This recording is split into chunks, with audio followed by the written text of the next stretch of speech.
Região X, mais uma vez aqui, retornando à Copa do Mundo X. Meu nome é Gabriel Feitosa. E eu sou Gabriel Mendes e vim aqui para fazer parte desse momento épico, único e diriam alguns inenarrável. Momento inenarrável, difícil de explicar, gente. Estamos aqui trazendo a Copa do Mundo X. Você já acompanhou os outros grupos, falamos do grupo A, falamos do grupo B. E hoje é dia de qual grupo mesmo, Mendes? Hoje, A, B, C, mulher. Fala do grupo C, C de Xuxa, né? Exatamente. Galera, de coelhinho, se eu fosse como tu, tirava a mão no bolso e botava a mão no coelhinho, não é verdade? Entendi isso. Não aguento com isso, gente. Galera, você está acompanhando os joguinhos aí pela televisão, acompanhando os gols aí. Olha o gol, olha o gol, olha o gol. Acompanhando o Casagrande aí dormindo, né? E agora é hora de acompanhar aqui, falar um pouquinho de ciências humanas, pessoal. Analisando o nosso grupo C, ok? Aqui no grupo C, Mendes, a gente tem, né, uma combinação, eu diria, um pouco exótica, né? Você tá aqui, França, né, Europa, Austrália na Oceania participando aí, o Peru, que vem com força, né? E a Dinamarca, né, que é uma seleção que, né, teve um destaque nos anos 90 aí, né? Eu lembro que a Dinamarca na Copa de 98 até ganhou o Brasil na fase de grupos. Tinha uma galera altona, né? Vários irmãos Laudrup. É, tinha os irmãos lá, galera que curtiam um futebol. Ih, deu ruim aqui, peraí, rapidinho. É porque o meu Windows vai vencer, tá, gente? Mas daqui a pouco ele volta. Pronto, então, a gente percebe aqui, é que os produtos ali, né, ilícitos, enfim. Você percebe que a Dinamarca tinha um destaque no futebol aí dos anos 90. Irmãos Laudrup, né? Os irmãos Laudrup, os goleiros gigantescos. Peter Schmeichel, a galera curtir. E vamos ver como é que ela vai sair hoje aqui na Copa do Mundo X, né, gente? Lembrando que na nossa última Copa do Mundo X, 2014, a seleção australiana chegou à final, hein? Chegou na final, verdade. Então nós temos aí uma equipe em potencial dentro do nosso campeonato. Pode crer. E a gente vai observar que, obviamente, 4 anos se passaram, mas a pujança, que isso? A pujança da economia australiana continua muito bem. É porque trabalho escravo de cangurus, né, favorece essa canadinha. A expansão do Outback pelo mundo. Até em Bangu agora tem Outback, vocês estão ligados.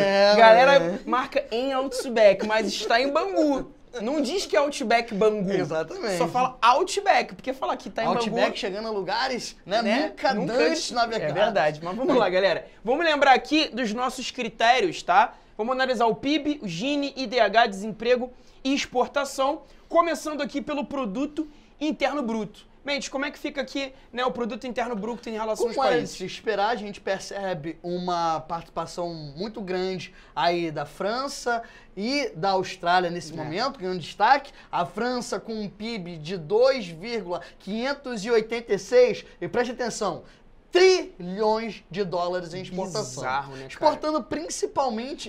aqui a gente vai ver a exportação depois. O PIB é importante, né? O produto interno bruto, importante da França, e a Austrália com um PIB de 1,2 trilhão de dólares também. Nós percebemos que a França e a Austrália têm uma posição importante em relação ao PIB, e por outro lado, o Peru aqui um pouco mais murcho. O Peru tá ainda tímido, né? Tá começando, né? Tá começando. Tá preliminares, né? Um PIB de 192 bilhões de dólares. E para fechar aqui, a Dinamarca, que a gente vai perceber que, de uma maneira geral, tem uma economia mais equilibrada, mas um PIB nem tão acentuado assim.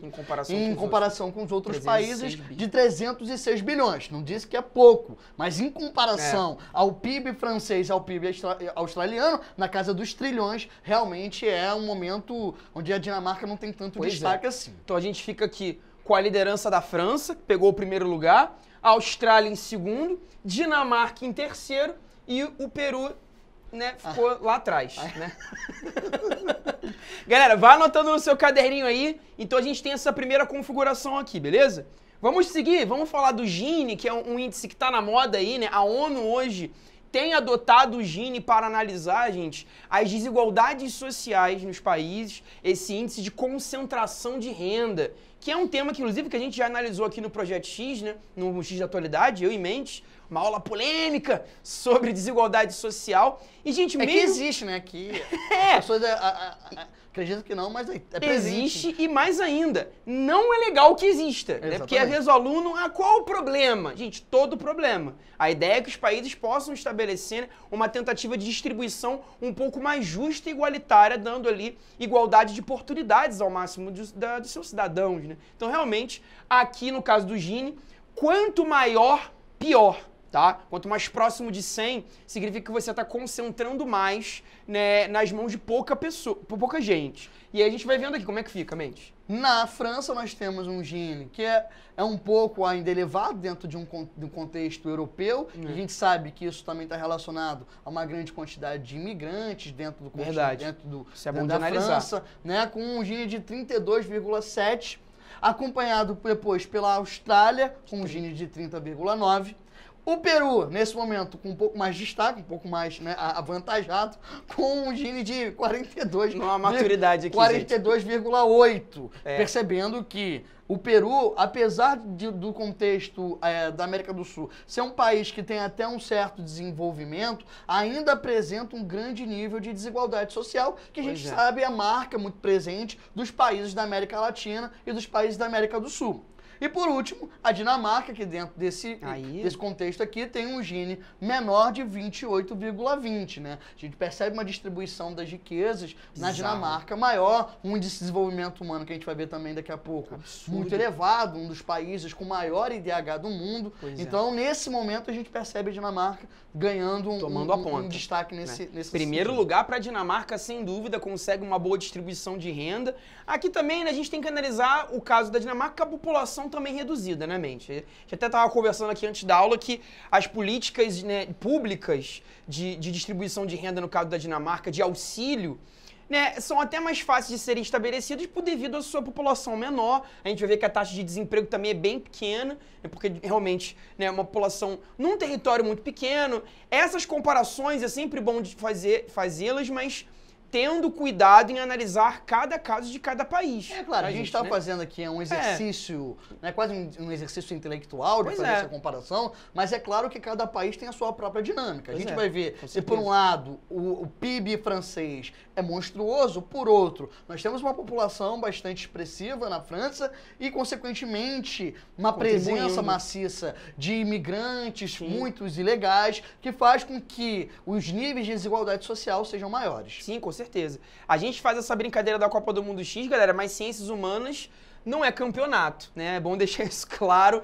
Sempre na hora de comparar, é interessante você atender ali as particularidades do país e observá-lo dentro dos seus próprios, né, da sua própria perspectiva, da sua própria história. Isso é um exercício mais profundo na hora de analisar humanidades, tá? Então aqui a gente tem a liderança da Dinamarca, que ficou em primeiro lugar, com o menor índice de Gini. Seguido pela Austrália, em segundo. Ficou logo ali. Em terceiro, a França. E o Peru, que ainda... Mais uma vez, né, na quarta posição.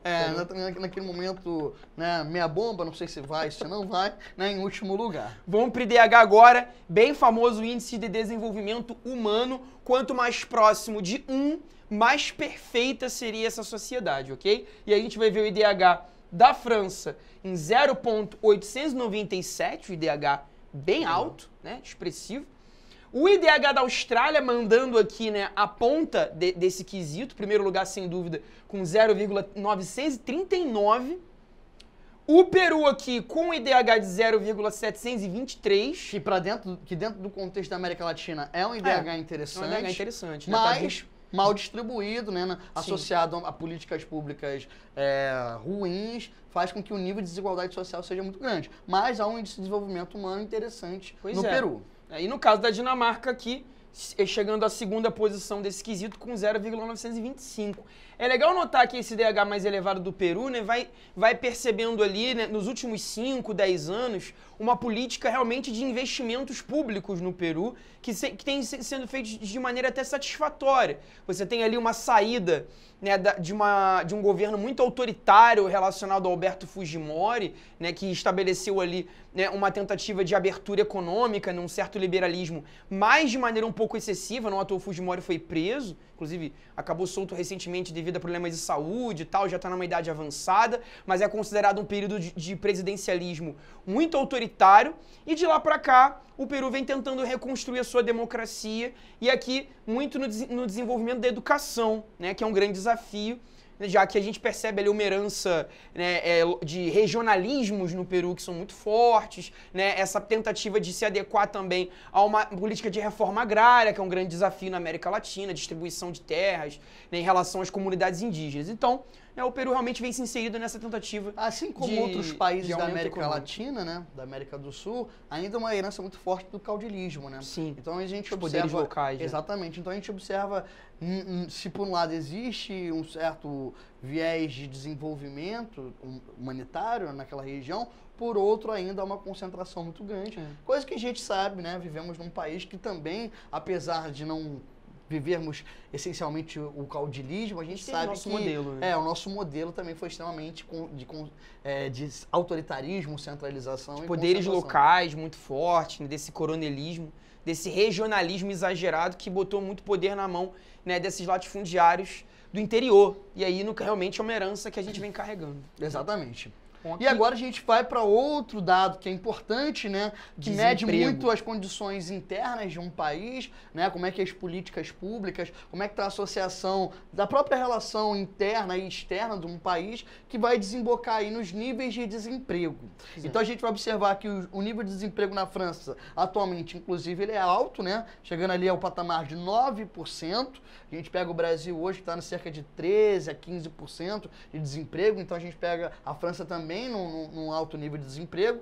A Austrália com um nível menor, mais baixo. E a gente até pegou as informações no site que traz essa composição diariamente, e a gente observa que não há uma grande mudança, né? Uma grande oscilação no desemprego na Austrália. Ela vem pegando uma economia mais estabilizada. Exatamente, 5,6%. O Peru, dentro de um contexto da América Latina, também com níveis não tão altos assim, 8%. E é interessante, né? 9% para a França, dentro do contexto da Europa, União Europeia, é um nível até mais alto. Só que o 8% no contexto da América Latina já não é tão alto assim. Então isso é interessante, né? Por isso a importância do que o Gabriel falou, da gente observar cada contexto específico, para a gente também não achar que um dado é muito alto, outro é muito baixo, porque tem que levar essas condições particulares em consideração. E a Dinamarca, obviamente, um dos países com menor taxa de desemprego do mundo, 4,8%, um nível baixíssimo, né? Vem desenvolvendo esse modelo nórdico, né, esse modelo escandinavo de capitalismo, um capitalismo de orientação um pouco mais keynesiana, digamos assim, né, a garantia de um bem-estar social, de um welfare state, de uma lógica de um Estado largo até, né? A Dinamarca vem estabelecendo ali, subsidiando uma série de recursos, né, industriais e agrícolas, vem estabelecendo uma política também de reforço do seu transporte público. A gente sabe que as cidades, né, têm muito amparo em relação às vias públicas para que o trabalhador possa realmente circular de maneira mais livre, o uso da bicicleta, o uso, né, desse modelo também de transporte ecossustentável, digamos assim. Então, realmente, é um país, né, que tem servido de modelo aí para o mundo. A gente tem um grande desafio aqui na França com o atual governo do Macron e acabou ficando em último lugar nesse quesito, né? Primeiro aqui com a Dinamarca, segundo com a Austrália. O Peru, primeira vez que ele não fica em último, né? 8% de desemprego, ficou em terceiro lugar. E em último a França, que está ainda sofrendo os efeitos da antiga crise europeia, sem dúvida nenhuma, que essa marola da crise ainda vem batendo, né? Vamos agora para o último aqui, Mendes, exportação. Exportação, eu fiquei um pouco assustado, porque a gente percebe que os números franceses, eles são bastante exacerbados, né? Bizarro. A exportação francesa, na casa a gente vai até pesquisar, né? Os principais produtos de exportação da França, vamos falar daqui a pouco, mas 1,23 trilhões de dólares em exportação, né? Exportando principalmente o quê? Aeronaves, né? Aviões, né? Helicópteros. Então, a economia voltada... Muitos fármacos também, né? Isso. A gente lembra ali dos grandes laboratórios de farmácia, grande parte deles franceses. Germânicos também bastante, né? Esses nomes aí de laboratórios esquisitos. A indústria automobilística francesa, a gente conhece muito bem, sabe? Que é importante também. Posteriormente, nós temos também uma economia bastante avantajada em termos de exportação, que é a Austrália, com 442 bilhões. Mas a gente percebe uma diferença abissal. Se a gente pegar todos os outros países em relação à França, o buraco ele é muito grande, né? E, por outro lado, o Peru, com uma taxa de exportação bastante pequena. Peru murcho aqui, né? Aqui o Peru tá quase entrando para dentro de si mesmo, né? Com cerca de 80 bilhões, principalmente matéria agrícola, matérias-primas, agroexportador, agroexportação, um pouco de minério também, isso, né? Que tá muito ligado a um passado de colonização ali das minas. Exatamente. E a Dinamarca, com 222 bilhões... Assim como outros países da Escandinávia, como muito bem pontuou o Gabriel, tem uma forte exportação de pescaria, né? Ligada à pescaria, pescado. Você lembra lá do bacalhau? Isso, muito realmente. bem. É legal aqui relacionar com aquele período lá da Baixa Idade Média, né? As rotas do Mar do Norte, que alimentavam aquela região mais gélida da Europa, incluindo Noruega, Suécia, Dinamarca, o norte da Alemanha. E de alguma maneira, isso realmente alimenta essas regiões como regiões muito importantes para o comércio. É legal também relacionar aqui no caso aqui da Oceania. A Austrália tem uma grande parceria com a China e com o Japão, vai estabelecendo ali parcerias econômicas com esses países, já que está muito inserido ali na lógica asiática de importação e exportação. Então, isso também vai elevar, né, essa taxa de exportação para 4,42 bilhões de dólares. E aí a gente tem liderança da França em primeiro, segundo lugar com a Austrália, terceiro com a Dinamarca e em último aqui os peruanos. Então, como é que ficou aqui, Mendes, esse bate-bola? Como é que ficou esse placar pra gente encerrar? Como é que ficou essa classificação? Aguenta, coração! Olha o gol, olha o gol, olha o gol! Vamos ver aqui, ó. Lembrando, quanto maior... Aqui a ordem inversa, hein? Quanto mais pontos você fez, pior você foi, tá? Porque a gente foi somando os lugares de cada um. Quem ficou em primeiro lugar mais vezes somou menos pontos, né? Porque o primeiro lugar vale 1 ponto. Então a gente tem aqui... O primeiro é o primeiro e o segundo é o segundo. Beleza? Por aí, tá?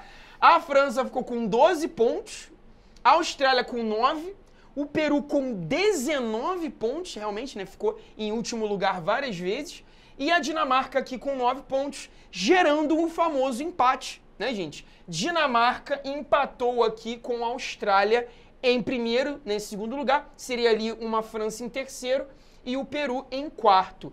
Critério de desempate, quem já viu os outros grupos, os outros vídeos, vai lembrar. Quem ficou em primeiro lugar mais vezes, leva a ponta. E aí o Canarinho Pistola vai anunciar pra gente aqui. Vai, moleque! Canarinho, conta pra nós aqui. Como é que ficou essa parada? Ih, caramba. Dinamarca em primeiro pelo critério de desempate. E a Austrália em segundo, galera. Não deu pra França dessa vez. A França já foi eliminada. Realmente, isso aqui é o famoso grupo da morte, né, Mendes? O Peru ficou oprimido aqui, né? O Peru realmente foi... Não teve nem condições Não teve condições de entrar em jogo, realmente. E aí, a disputa de gigantes, realmente, aqui, gerando para a próxima fase Dinamarca, passando ali para nossa fase de mata-mata, e a Austrália que avança também, até porque a Austrália é uma grande favorita, foi vice-campeã em 2014 na nossa Copa, mas vamos ver as cenas dos próximos capítulos, gente. Fica com a gente, galera, essa tabelinha vai estar lá no Instagram, você pode acessar Projeto X, Edu vai estar passando aqui embaixo para você, né? As outras tabelas também estão lá para você, né, de repente fazer uma brincadeira com os amigos, né, fazer aquele momento de descontração, né? Aquela famosa broderagem.